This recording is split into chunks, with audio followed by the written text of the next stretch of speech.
9 વર્ષે પણ અમારા લુકાના ગામમાં નદી આવી ગઈ છે અને આવડા નાના માછલા આવી ગયા છે. તો તમે બધા જોવા આવો અને થોડા મજા લો.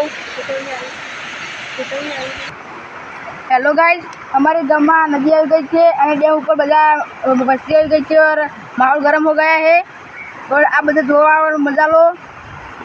વાળા મસાલા વાળા और કૂદવાના જંપરી આવી ગયા છે.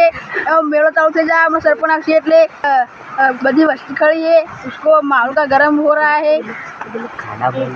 गया है आवड़ा मसला रहे हैं. જોઈ શકું છું તમે જોઈ શકો છો આ પાણી કેવા વહેતા है और केवा जा रहा है. तो हमारी चैनल ने सब्सक्राइब और लाइक और शेयर करो. बड़े बड़े छोड़ दिया है और 9 वर्षीय हमारे गांव में पानी आई गई है और अभी ये पानी जाएगा संडेश्वरी जाएगा सिद्धपुर और हमारा गांव में बहुत माहौल गर्म हो रहा है और खड़े बड़े तोड़ दिया है. ये खड़े जो अभी थोड़ी है और थोड़ा पानी आएगा टूट जाएगी.